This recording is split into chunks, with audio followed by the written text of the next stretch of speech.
Good morning, I'm Ed Lingal. It's Wednesday, the 30th of April, bringing Morning Matters because your mornings matter. A Chinese national was arrested close to the Comelec's main office while in possession of what appears to be a spying device. Investigators are considering the possibility of foreign interference in the upcoming elections. To address criticisms, agriculture officials tasted the 20 peso per kilo NFA rice to ensure quality. Agriculture spokesperson Arnel de Mesa, meanwhile, reassured farmers would not face losses due to the rice program. And President Bongbong Marcos rejects Senator Amy Marcos's allegation that the administration is plotted to arrest former President Duterte and undermine the Duterte family. Welcome to our program, Morning Matters, where we talk about the issues you need to know for the rest of your day. Now, first on the agenda, a Chinese national with an alleged spying device was arrested near the main office of the Commission on Elections. Here's the story. Authorities from the National Bureau of Investigation apprehended this SUV in Intramuros, Manila. Inside was an International Mobile Subscriber Identity or IMSI catcher. This can imitate real cell towers to intercept mobile phone communications and track location data. Kaya nito maghigop ng data. Kaya nito maghigop ng ating mobile gadget number. Kaya niya mag-store ng data, kaya niya mag-transmit ng data within a radius of from 500 meters to 3 kilometers. So as we speak, nirecord niya na yan. A Chinese national who apparently owns the vehicle was arrested. Are you involved in this? Is this yours?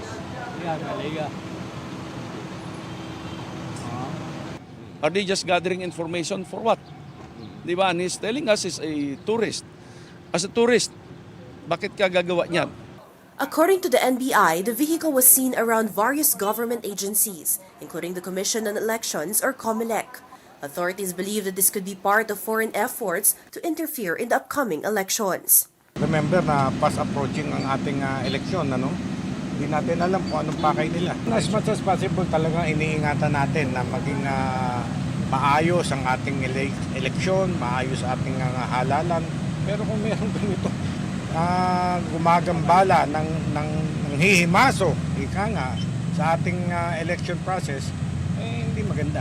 The COMELEC, for its part, assured the public that there's nothing to worry about. Chairman George Garcia said there's no election data in their main office. The arrested Chinese is set to face charges for possible violation of espionage law, data privacy, and cybercrime law. President Bongbong Marcos saw a dip in both trust and performance ratings, while VP Sara Duterte posted significant increases, according to the latest survey by Okta Research. Conducted from April 2 to April 5, the survey shows Marcos's trust rating dropping to 60% from 65% in November 2024. His performance rating also fell to 59% from 64%. In contrast, VP Duterte's trust rating rose to 58% or up from 49% in the previous quarter. Her performance rating also improved to 56% from 48%. Despite the decline, Marcos retains majority support with both ratings remaining above the 50% mark. UP Los Baños political science professor Antonio Contreras says the decline in Marcos' ratings is normal as his administration has moved past the honeymoon period. Meanwhile, he attributed the rise in VP Duterte's ratings to a consolidation of support, possibly influenced by recent events involving her family. Actually, maintindihan naman natin yan dahil nasa midterm na siya tapos ang honeymoon period. Kapag ikaw ay nakaupo habang tumatagal ang administrasyon mo dahil nakikita yung mga pangakong hindi natupad o kaya may mga problema, bumababa talaga yan. Nagkaroon din ng epekto kasi itong pangyayari, itong nangyayari sa mga Duterte na kung saan bukod sa na-impeach si Sara Duterte ay si dating Pangulong Duterte naman ay na-aresta at nandoon na nga sa nakakulong na sa The Hague. So, siyempre nag-consolidate yung suporta ng mga Duterte base. President Bongbong Marcos dismisses Senator Amy Marcos' claim that the administration orchestrated a plan to arrest former President Duterte and undermine the Duterte family. Here's the story. Senator Amy Marcos is adamant the arrest of former President Rodrigo Duterte last March was illegal, but the palace is steadfast. Digong's capture was sheer enforcement of the law. Still, Aimee wants the Office of the Ombudsman to investigate key cabinet members and officials of her brother involved in the arrest. These are Justice Secretary Jesus Crispin Remulla and his brother Interior Secretary John Vic Remulla, PNP Chief General Romel Marbil, and CIDG Chief Nicolas Torre III. Senator Marcos made the recommendation as she presented additional findings from her Foreign Relations Committee hearings. Napatunayan ang motibong politikal na napag-aresto sa turnover kay PRRD sa pamagitan ng mid-election final campaign sprint action plan ng lakas CMD nung nagtipon-tipon ang matataas ng opisyal nung petsang 22 ng Abril. Nakaraang ilang linggo lamang, inilarawan ang mga nagawang mga Oplan Horus. Isang operasyon na inilunsad noong Abril 2024 na naglalayong pabagsakin ang dalawang Duterte. Aimee also accused the administration of her brother President Bongbong Marcos of attempting to divert public attention from the issue. Hindi inaasahan ang political backlash sa pag-aresto sa dating Pangulo, kaya ngayon sinusubukan nilang kontrolin ang sitwasyon sa pamamagitan ng pag-focus sa West Philippine Sea, pagsisi sa China, at sa huli ay iuugnay ang pagtaas ng suporta kay Duterte sa sinasabing kampanya disinformation ng China. Senator Marcos, however, stopped short of saying if her brother had a hand in the alleged plans. Masamang-masama ang loob ko, ngunit ang akin lamang, kailanman hindi kami nag-away ng aking kapatid. Yung mga amuyong sa palasyo, yung mga larian, yung mga lulong, ayun, sila po ang ating kaaway. At hindi ko naman kinakampihan ang isang panig laban sa isa. Ang pinapanigan ko lamang ay ang soberanya ng Pilipinas na isinusuko natin. Nakakahiya naman itong ginagawa natin na. Ma'am, sino daw yung lulong? Abangan po ninyo. Abangan po ninyo. Senator Marcos also claims she has heard rumors that the International Criminal Court will soon issue an arrest warrant against Vice President Sara Duterte. She vowed to oppose the implementation of the said warrant.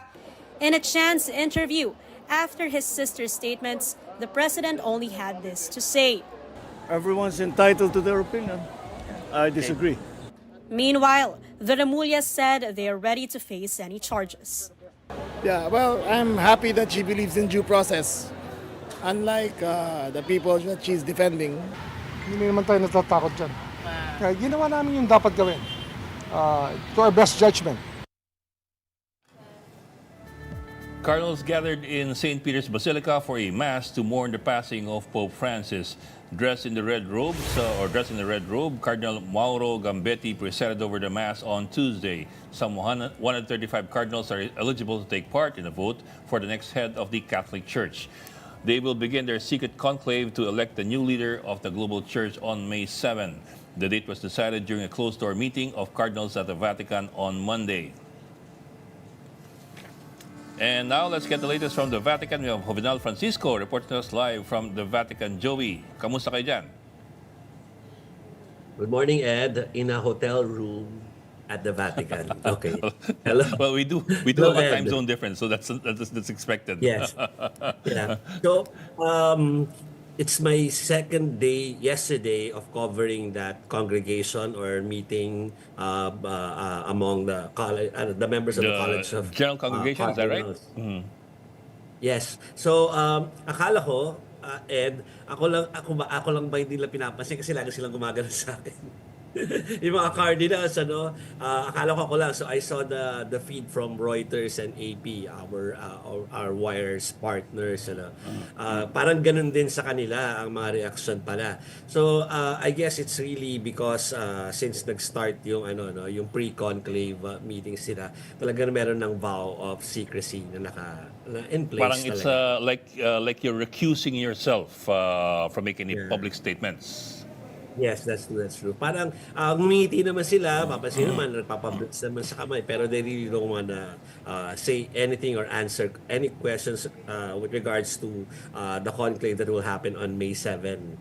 Pero kasi sabi nga nung isang cardinal na nakausap namin about nung Monday, nung hindi pa natin alam na May 7 siya, we were asking everyone coming out of that of the meeting sa sa Pope Paul the Sixth Hall o sa synod, sinasabi nila time is relative daw.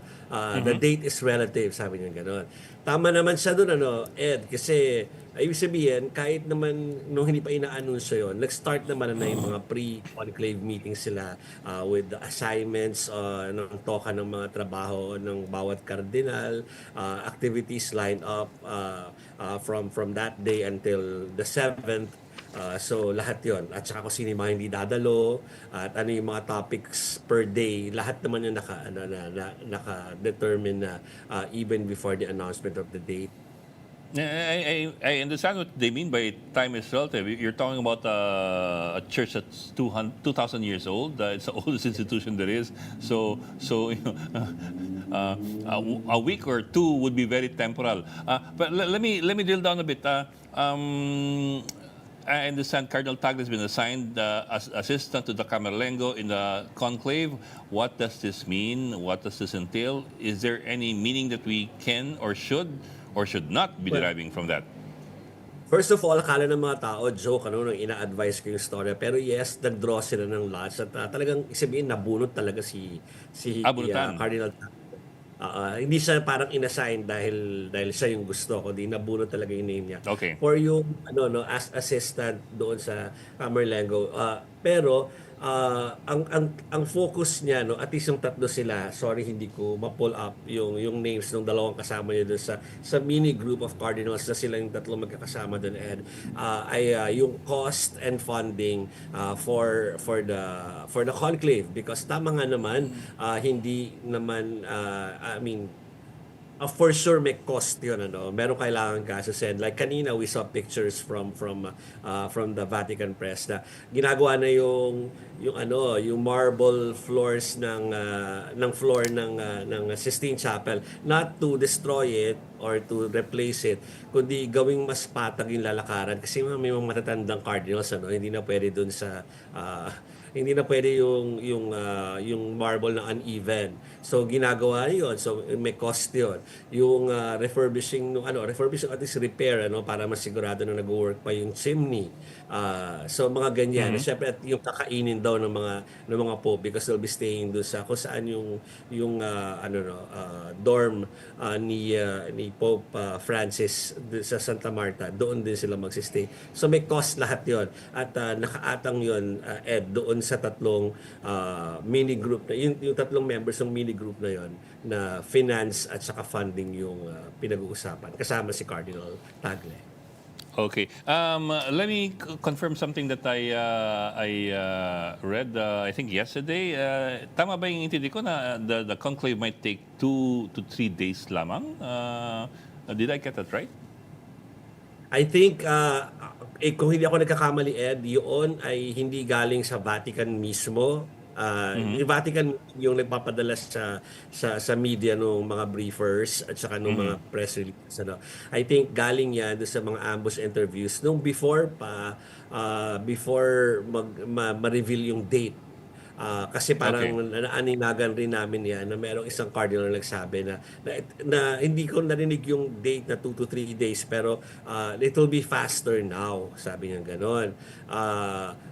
Tapos nung tinatanong namin yan doon sa mga, well, at least hindi sa mga cardinal kasi hindi na sila pwede magsalita, at least yung mga second in command nila, sinasabi na maybe they're projecting na mas mabilis to, although hindi magkakilala lahat sa ngayon yung lahat ng 150 plus na na 135 plus na mga boboto or eligible mag-vote na cardinals. They're aided by by a website, they're aided by notes being given by the Vatican. So parang hindi na yung tipo, tsaka ngayon nga kahit pre-conclave pa lang, sa daming activities sila, yung getting to know you stage nila nangyayari na. So parang magiging faster. Okay. Well, I get what you mean. Although, yun nga, wherever that came from, the 2 to 3 day thing appears to be quite speculative. Kasi Yes, yes, you may have all the information in front of you, but it's the choosing the right person from your perspective The Holy from Spirit, yung 135. bulong. Yung bulong ni Holy Spirit pa, di ba? Hindi naman, I mean, discern yun, di ba? Well, Yeah. hindi naman siya nagpapaka-katoliko ako or something. Pero yeah, parang, di ba, May yun yung kinukahugot. usapan. Yeah, yeah. Tsaka yeah, you can have all the data already in front of you, but in the end, it's up to you to make a decision on whether or not That's true.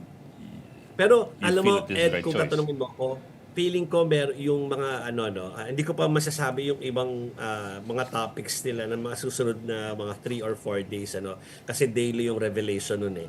Pero itong dalawang nakalipas na araw, like katulad kanina, ang naging yung kahapon pala, yung kanilang naging topic is kamusta ang simbahang Katolika worldwide, continents. Nakalagay diyan sa press release ng Vatican na yung advisory ng Vatican. Yung continents kamusta doon kasi kapag nalaman yun at pinakinggan ng mga voters ng mga cardinal voters yung estado na yun, they will be able to find out kung ano ba ang gagawin natin. Will we go forward dun sa kung ano yung vision ni Pope Francis o go back to yung parang traditional So parang doon ma-determine yun kasi kung ano yung estado talaga ng simbahan ngayon So kapag inaaral nila yon sa estado na ngayon, it will affect kung ano man yung magiging boto ng kung sino man sa selection ng next Pope, di ba? So parang depende sa mga topic na pinag-uusapan And again, although you would have 135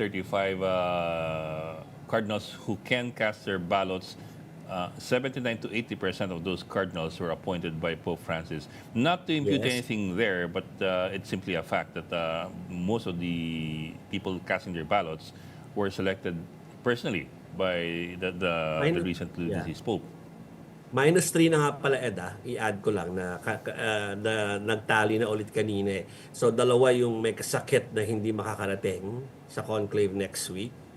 Plus yung one, yung Betchu, sorry, ano ba ang pangalan niya foreign Saudi. The one with the embezzlement case, nag-step aside na rin siya at hindi na rin siya sasali sa conclave. So -3 dun sa 135. Well, that was a curious case. I mean, there were early reports that he was threatening to upend the whole conclave by insisting that he would cast his vote, even though he's, at least as far as the Vatican was concerned, he appeared to have been taken out of the voting process by Pope Francis just before he died. So now he's giving in. Is giving in, I think napakita na yata, parang narinig ko yung mga foreign media na nag-uusap-usap nung yesterday, kaya nagkaroon ng ganung desisyon kasi na-prove na sa kanya na talagang merong ganong wishes yung na That it was in writing. Santo Papa. Yeah.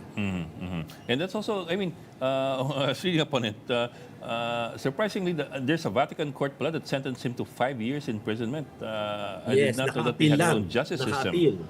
Oh, Naka-appeal, kaya hindi siya nakakulong. Yeah. Yeah, well, it's true, of course, the Vatican is a state, but I was not aware that they also sentence people to imprisonment. Yes. Okay, so Ed, before mo ako Okay. bitawan sa ating conversation kasi kita ko yung isang guest na nandito na sa ating Zoom sabihin ko lang na I think my last report sa Vatican before ako bumalik diyan sa Pilipinas ay yung pagbisita ko doon sa Pontificio Collegio Filipino. Dahil parang kumbaga sila yung gumagawa ng paraan to parang sila yung support group ng tatlong cardinals natin na boboto. Well, doon sila nakatira So kanina, alam natin na doon. So bawal talaga interviews pero they were all there. So nag-interview tayo na yung decano na doon. So pinakita sa akin yung mga facility So talagang para siyang, how do I describe it? Yung mga retreat houses sa Don Bosco, yung retreat houses sa sa Tagaytay or sa Baguio, parang ganon. Ang daming facilities for them to have mga pag-iisip, pagninilay-nilay, tas they have like yung library para do sa mga resources. So ganun daw ang ginagawa ng mga pari doon to help to help prepare yung tatlo doon sa mangyayari next week. Okay, yun muna. Magpahinga muna. Joby Francisco reporting live from the Vatican. Thank you, Joby. Thank you. Do not go away. We will be back with more stories after this break.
Good morning. You're watching Morning Matters here in One News. Officials from the Department of Agriculture.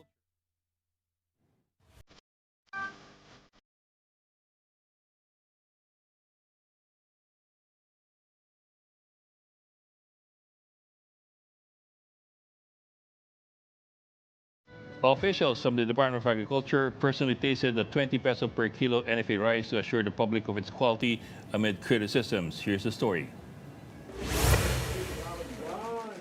Secretary Francisco Tiu Laurel and other officials of the Department of Agriculture personally tasted the 20 peso per kilo NFA rice to assure the public of its quality. This comes amid criticisms that the grains the DA is about to sell are not fit for human consumption. Vice President Sara Duterte even likened its quality to pig feed. While the DA acknowledged that NFA grains are a bit more crushed than those typically sold in markets, they emphasized that the rice still cooks up white and fluffy. This is basically the 29 and the 33. So it's the same rice. Kaya nga yung sinasabi nila na pangit ito, kaya ayoko nang banggitin yung sinabi ng ating isang political leader. That is the least of my problems. President Bongbong Marcos has earmarked 4.5 billion pesos to fund the program.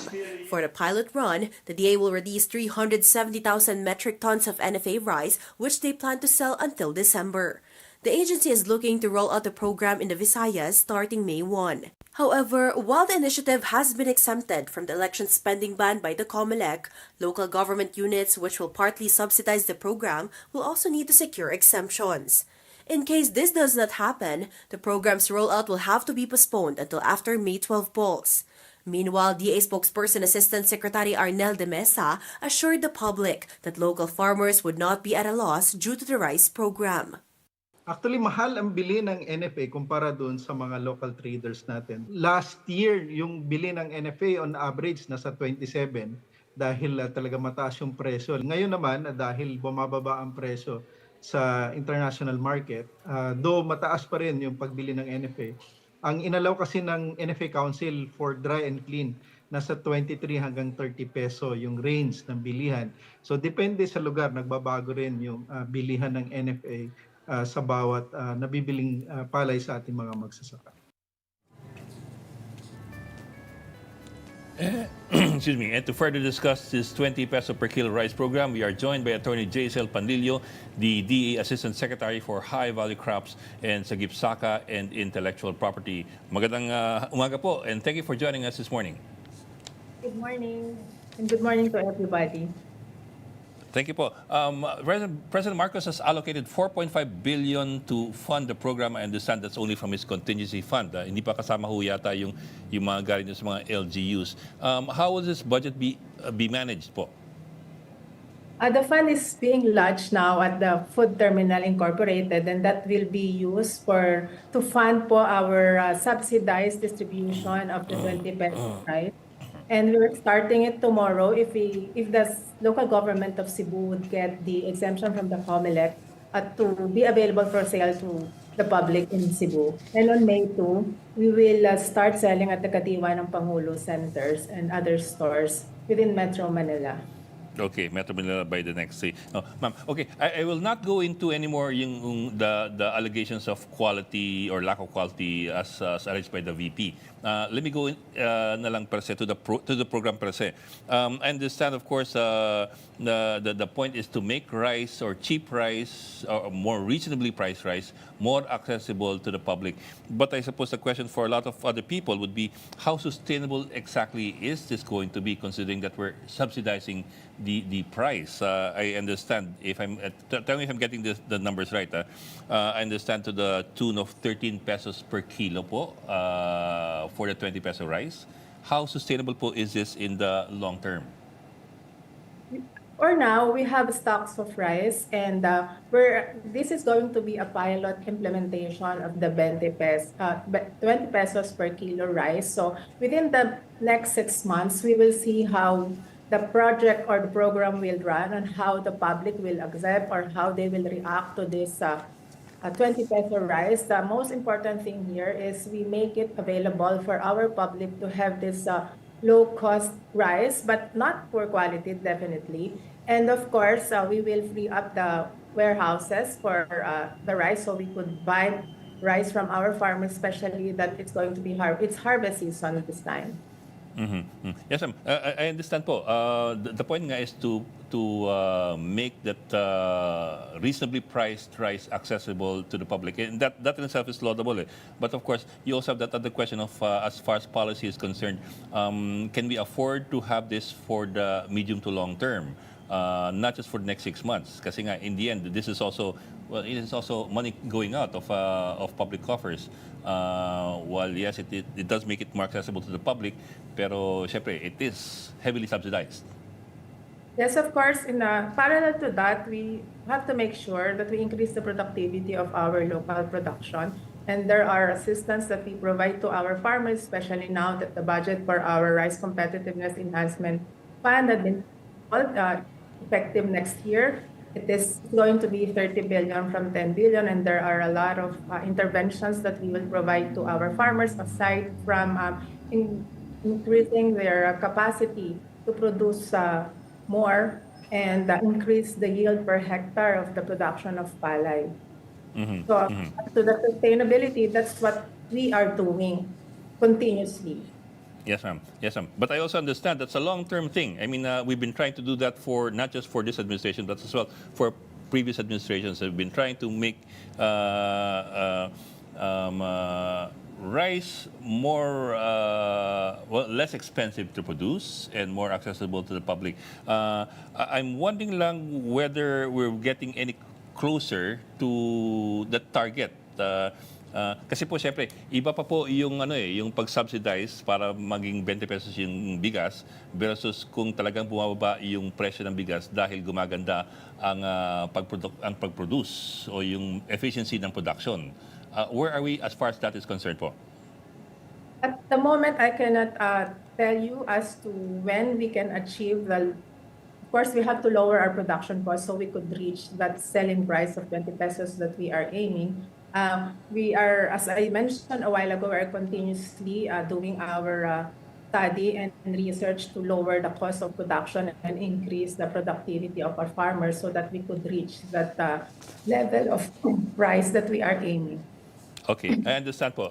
Maybe the data is not immediately accessible. Ganito lang po, if I may po, can I ask for comparatives? Kasi I understand, it's 20 pesos, pero 13 pesos more or less yung ating sinasubsidize. So that amounts to around 34 pesos, I think, more or less, yung market cost, if you might call it that, kung hindi subsidized.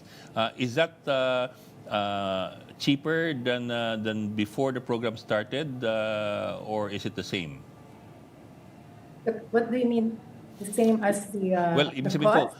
bumaba po ba yung cost of production?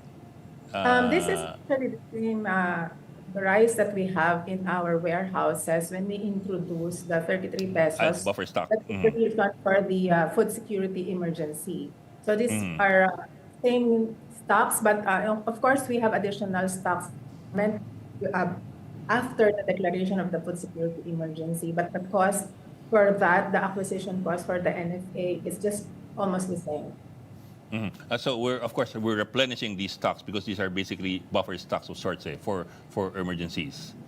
Continuously buying palay from our local farmers. Ma'am, more or less that's what I mean. Kamusta po yung ating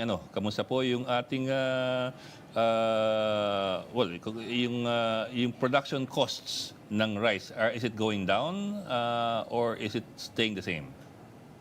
I do not have the exact figure for the production cost at the moment, but the NFA is buying palay at 18 to 24 pesos. 18 to 24 pesos. So, if we use the baseline figure na times 2 po for us to get the market price, that becomes 36 pesos po sa palengke kung 18 pesos ang bili natin sa farm gate. We are selling it po kasi ngayon for our NFA rice at 33 pesos po under the NFA po na program. Okay. Ma'am, ito pong NFA rice po, how long has this been in stock? Would we know? Nagsimula po kasi kaming mag-acquire since last year pa po.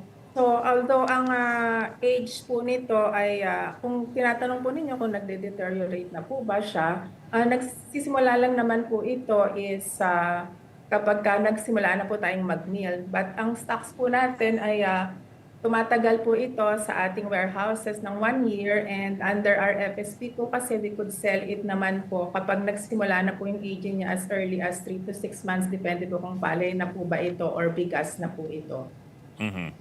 So kung siya na-mill na, kumbaga. Kung na-mill na po siya, pag we'll start like after 3 months ay ibebenta na po natin ito. Pwede na po siyang ibenta. And ma'am, how much stocks are we selling for this particular program? I mean, until, did I get it right? Mga 6 months? We will pilot it until December po, yung sa 20 pesos po. Okay. So mga 6 to 8 yes, months. but there's an instruction from the president to check the figures and see if we could continue it until 2028. Okay. Tapos availability-wise, we're selling, of course, May 1 sa Cebu, May 2 in Kadiwa stores in Metro Manila. How extensive is this distribution network going to be? I mean, of course, you only have a few Kadiwa stores, and minsan mahaba yung pila dyan. So, can you give us an idea kung gaano karami itong, o kung gaano karaming tao makakabili itong 20 pesos? Just to clarify, for the Cebu launch tomorrow, we're still awaiting for the approval of the exemption of this local government if they could sell it tomorrow. But for the Kadiwa ng Pangulo, it is actually to the vulnerable sector, such as the persons with disability, or peace beneficiary, and the senior citizen. The limit would be 30 kilograms per month.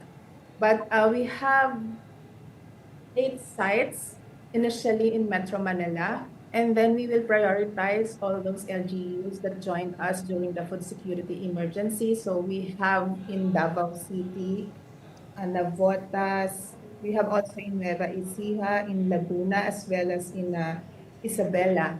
But we have several Kadiwa ng Pangulo sites, Kadiwa centers all over the country, and we will make the 20 peso rice available in the coming weeks in these different sites in the country. Pero only available so far to certain sectors, hindi po to the general public.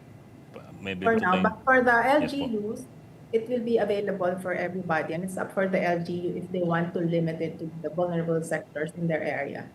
Okay. Maraming salamat po, Assistant Secretary Jaisel Panlilio ng Agriculture Department. Thank you for joining us this morning.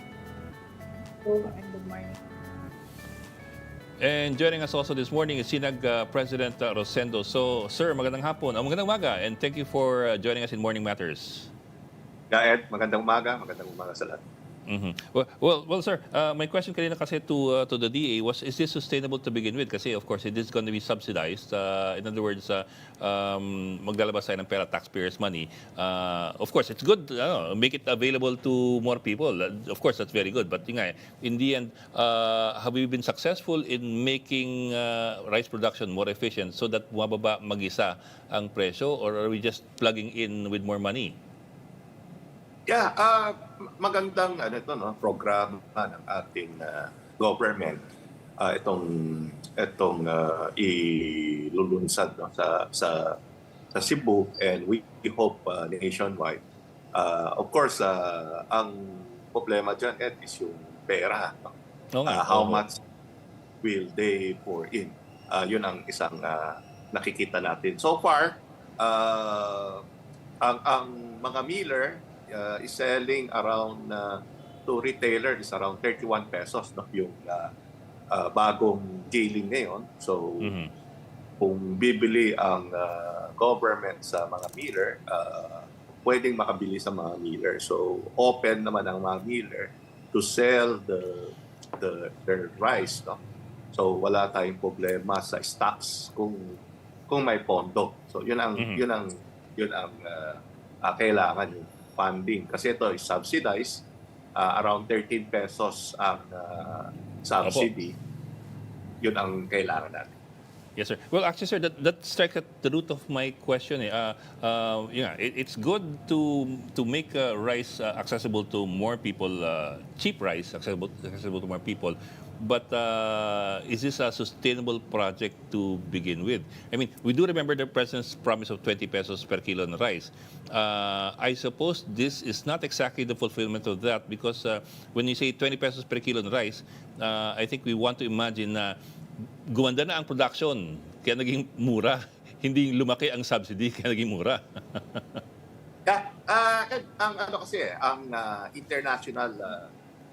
Ang international price bumaba rin.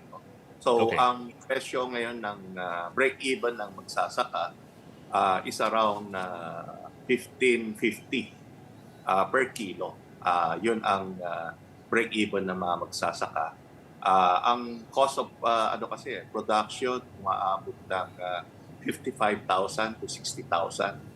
Yun ang computation ng DBP. Kami, ang computation namin more or less nandun din.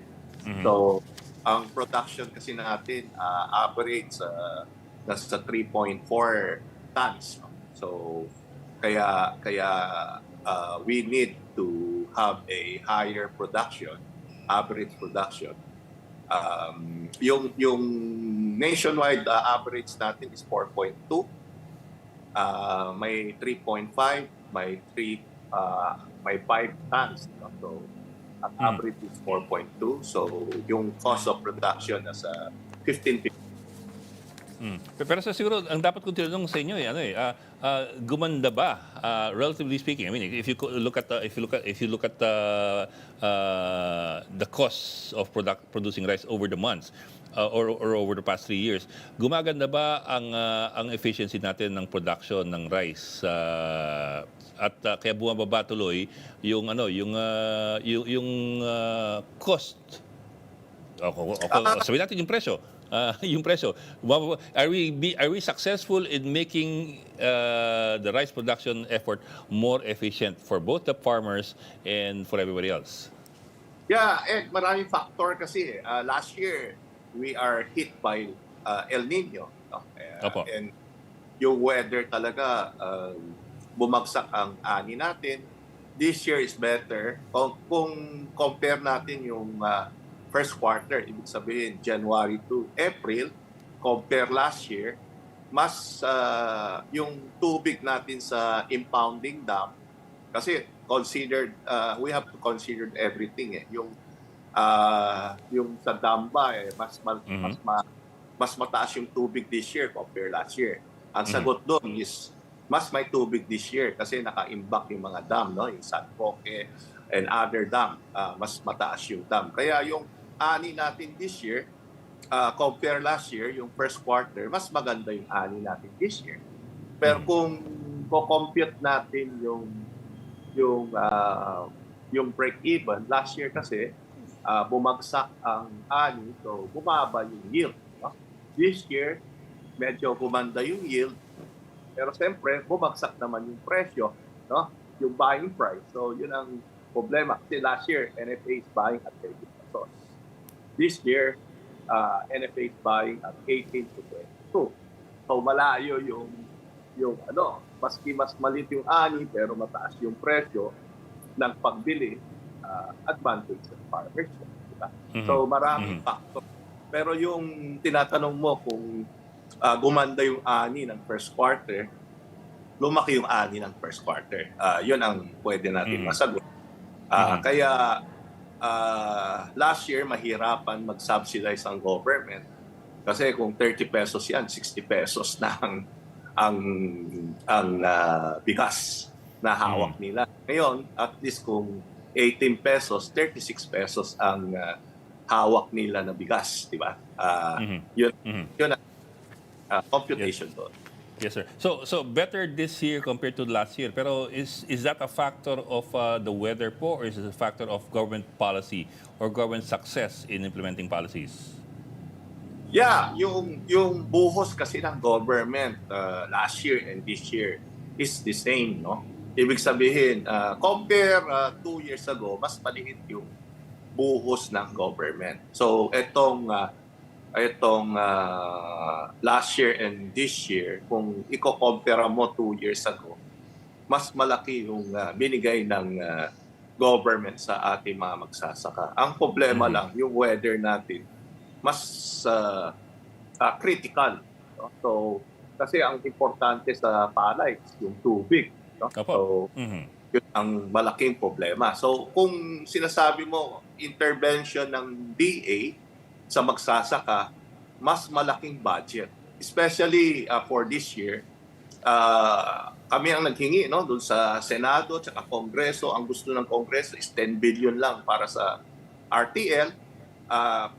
Dinipensa natin yan sa Kongreso, kung makita nyo, and dinipensa natin sa Senate. Inadapt nila yung request natin na to increase to 30 bilyones. And we think na dapat talaga masuportahan ng ating mga magsasaka aside from yung subsidy sa retail na ginagawa nila. Okay. Maraming salamat po for joining us this morning, Senate President Rosendo. So thank you for your insights. Thank you. Please stay tuned. Morning Matters will be back after a short break.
I'm Ed Lingao. This is Morning Matters.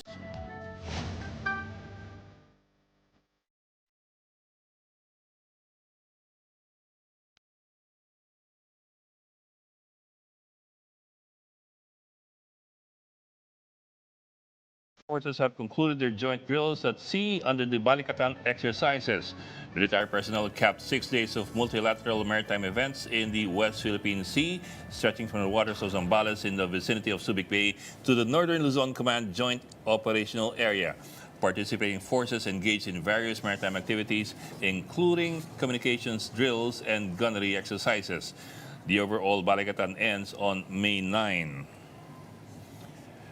And to talk about the goals, accomplishments, and strategic implications of this year's drills, we are joined by Brigadier General Michael Logico, the Assistant Exercise Director of Balikatan 2025, and he's now on the line. Sir, magandang umaga, and thank you for joining us this morning.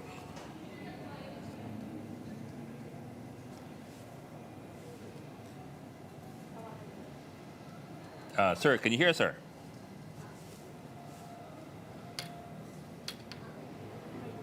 General, okay. We will have to come back to General Logico in a while. We're having a bit of problems with some technical details. Now, do not go away. More matters to discuss after this break. Keep it here in One News.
And we are now joined by General Michael Logico, the Assistant Exercise Director of Balikatan 2025. He's now on the line. Sir, good morning, and thank you for joining us this morning. Good morning. Good morning. Thank you. Yes, sir. General Mike Logico, the Barefoot General, sir. Can you give us a quick walkthrough of ano yung mga significant portions ng Balikatan for this year? Kasi as far as the public is concerned, I think this is the first time we are seeing, for example, the Mistral missile being used, and I think this is by Filipinos, no? And then you also have the NMESIS. Can you give us a run through of the firsts sa Balikatan 2025? Yes. So there are some significantly new events that are being conducted right now in Exercise Balikatan. First of all, it is our full battle test. So the command and control exercise is integrated with a field training exercise. So whatever it is that we planned for last year, that is what we are going to execute now using a plan that was developed in last year's Balikatan. So we have a command and control element in the two joint task forces that are providing leadership and command and control over the component forces that are conducting the field training exercise. So for the field training exercises, we have six combined and joint all-domain operations. So we have two maritime key terrain security operations up north, in the islands of Fuga, Calayan, Itbayat, and Basco, and Batan Island. We also have the same exercises being conducted west of Palawan in the island of Balabac. Meron din tayong dalawang counter-landing exercises both in Apari, Cagayan, and also in Rizal, Palawan. We have a integrated air and missile defense exercise which we just conducted last Sunday, and also a maritime strike. We'll sink the former BRP Miguel Malvar off the coast of Zambales, which is beyond 12 nautical miles. So what we just completed right now was the multilateral maritime event, the group sail, na katatapos lang kahapon, and we've successfully accomplished that. We also had a logistics exercise in the combined and joint logistics operations over the shore. So all of this, you see, it's a very comprehensive exercise that involves not just maneuver but also communications and logistics. Yes, sir. Sir, in layman's terms, sir, what you're saying basically is, and tell me if I'm getting this right, it's not just the bang-bang. Kasi may CNC integrated with the bang-bang eh. Sorry for putting it that way. Command and control integrated with field training. Yeah, you can say that. So it's a combination of live fires, virtual and constructed events. So tama, hindi lang paputok, but it also involves a lot of maneuvers, a lot of heavy lifting of equipment and personnel from point A to point B. Okay? So yung sinasabi mong bang-bang, those are what we generally consider as fires. Okay? So those are there. We have several war-fighting functions. Anything that you see that flies and then may mga projectiles, may sumasabog, ang tawag namin dyan yung fire war-fighting function. When you see things moving from point A to point B, things being loaded into transport aircraft or transport vessels, that is what you call sustainment. Okay, yes, it's a logistics exercise. When you see things like mga ships that are traversing through our maritime waters beyond our maritime waters into our EEZ, we call that maneuver. Okay, so it's a combination: fires, maneuver, sustainment, command and control, and then when you hear my voice, that's information operations. Okay, so those are IO. So it's a combination of several functions that define what we do in war fighting. So it's a very comprehensive exercise. Yes, sir. Yes, sir. Because a lot of people don't realize that it's not the explosions and the launches that really make win the battles. It's deciding where to shoot and how to deliver the ordnance and when, and as well how to get the ordnance to the right place to begin with, which is logistics. I understand meron kayong replenishment at sea also being conducted or was conducted. Is that for the first time here in Balikatan? No, that's not the first time. Replenishment at sea is one of the naval operations being conducted during the multilateral maritime event. So hindi lang RAS, meron din tayong mga DIVTACs, gunnery exercises, well deck operations, cross deck landing operations, Cross deck landing. Yes, cross-deck landing operations, and search and rescue, SAR. Okay, so all of these are activities that they go through during the multilateral maritime exercises. And aside from that, we're also doing a lot of wargaming. We're also doing command post exercises in a secured and classified space. So there is not only the physical, the things that you do see, those kinetic events, but there are Kinetic also events, okay. non-kinetic events. The things that you do not see, which are subject matter exchanges, foundational military training on classroom instructions, and also a lot of wargaming, tabletop exercises, and also map exercises. Sir, my last question, itong, I don't know how you pronounce this, NMESIS, Navy Marine Expeditionary Ship Interdiction System that the U.S. brought in for the Balikatan. Is there any chance that we're going to be keeping that here? I have absolutely no idea if that's the case.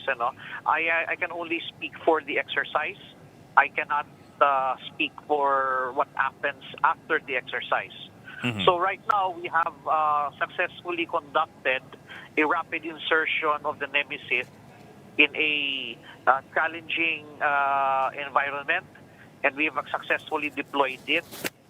This was not only a logistics exercise, but also a feasibility proof of concept.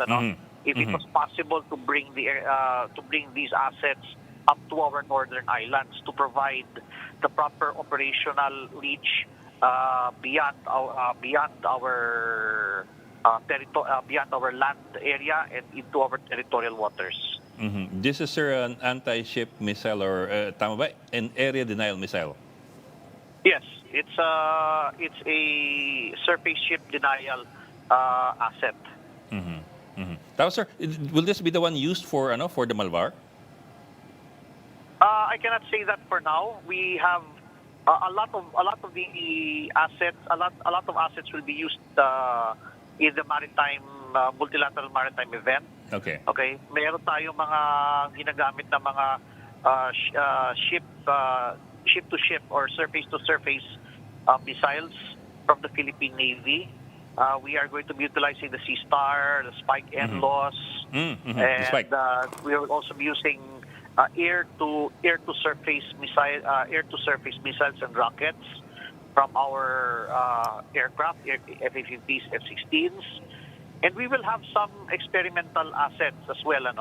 But you have to understand, in exercises like this, iisa lang yung target natin. So we will try to maximize or exhaust whatever assets that we can use against our target before it sinks.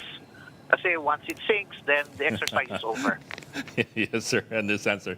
Okay, sir. Maraming salamat for joining us this morning. General Michael Logico, the Assistant Exercise Director ng Balikatan 2025. Thank you, sir. Thank you very much. Thank you. And that's today's episode of Morning Matters. I'm Ed Lingao. We are One News, all sides, all the time.